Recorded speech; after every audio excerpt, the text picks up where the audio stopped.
হিন্দু মুসলমান করি না। 17 তারিখে শুয়োর যেমন কাটাইব, বিজয় উৎসবের দিন গরুও কাটাইব। আগামী এপ্রিলের 12 তারিখ ত্রিপুরা এডিসিতে পুনরায় ভোট হইব।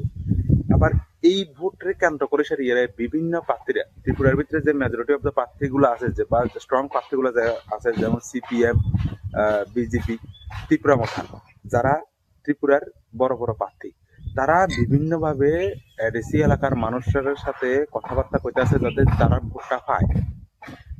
এই জিনিসগুলোর মধ্যে ত্রিপুরা মাথার একজন কর্মী, যার নাম ডেভিড মুরাসিং, তিনি একজন অ্যাক্টিভ কর্মী ত্রিপুরা মাথার।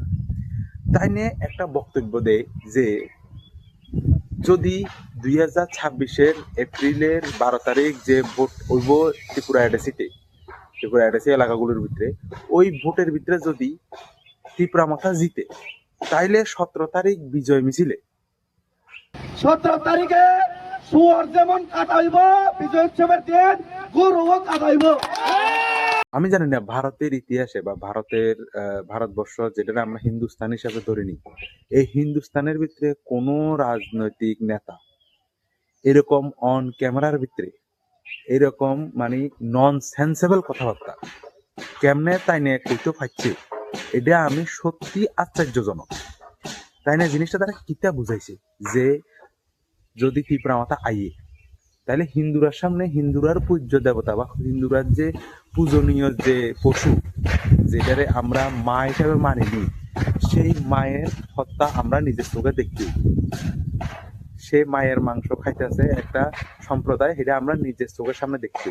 তাই না করলে তো তাইলে হিন্দু মুসলিম করে না, কিন্তু তাইনে যে কথাটা কইল, তাইনের মতন একজন যে ডেভিড মুরাসিং আছে, ডেভিড মুরাসিং আসিল হয়েছে যে এরা আমার one of the most favourite candidate Tripura মাথার ভিতরে।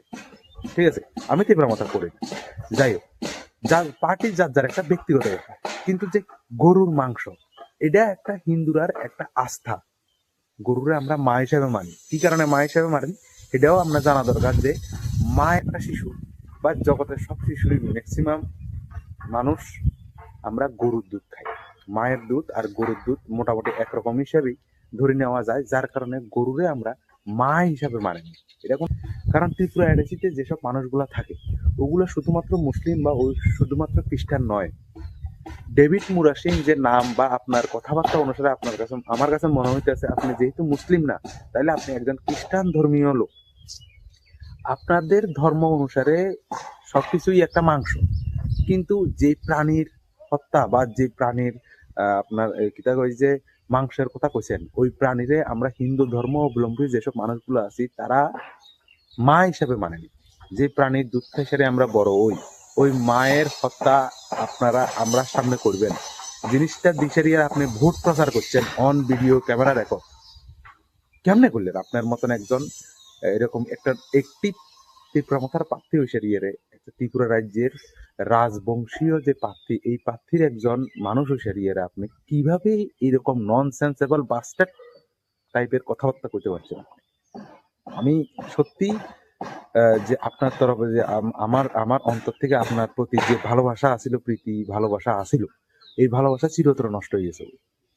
আপনার মতন একজন ননসেন্স মানুষ বা ননসেন্স কিটা কয় যে ক্যান্ডিডেট আমি আমার লাইফে দেখছি না। আপনি সত্যি একটা ননসেন্সেবল কথা বলছেন যে যদি 12 তারিখ ভোটে ত্রিপুরা মাথা আসে, 17 তারিখ জনসমক্ষে গরু কাটা হইব। ছি ছি ছি ছি ছি, আপনি কথাটা কইতে পারেন না, তার মানে যে মানুষগুলা ত্রিপুরা রাজ্যের যে মানুষগুলা হিন্দু ধর্মাবলম্বী আছে এডিসির ভিতরে, তারার সামনে তারার পূজনীয় যে প্রাণী গরু মায়েরে কাটা হইব, আর মুসলিমের সামনে শুয়ার কাটা হইব। সাব্বাস, মুসলিমের লেগে শুয়ার হারাম, গরুর হিন্দুর লেগে গরু মাংস মহাপাপ। আর দুইটা জিনিসই আপনি হিন্দু মুসলিম না করে সেটা সবাই খাওয়াইবেন, বা গুড, এটা এরকম ধরনের তো প্রচার হওয়া দরকার, নাহলে ভোট পাইবেন কেমনে? পাইবেন? ছি ছি ছি ছি, ভোট পাইবেন এত নিচে, এটা ঠিক নয়। আপনার এই কথাটা কোয়া প্রচন্ড ভুল এবং অন্যায় হয়েছে, এই কথাটা একদমই ঠিক নয়। 17 তারিখে সুয়ার যেমন কাটাইব বিজয় উৎসবের দিন গরুও কাটাইব। উচিত হয় নাই আপনার এই কথাটা বলা। ডেভিড মুরাসিং স্যার, আপনার উচিত হয় নাই। আপনি একজন ননসেন্সের মতো কথাবার্তা বলছেন। আপনার মতন একজন জনপ্রিয় প্রার্থী বা জনপ্রিয় কিতা কইছে ত্রিপুরা মাথার একজন জনপ্রিয় অ্যাক্টিভ কর্মী হিসেবে আপনার মুখে যে কথাটা আপনি কইছেন এই কথাটা সাজে নাই, এটা সাজে নাই। ত্রিপুরার মানুষ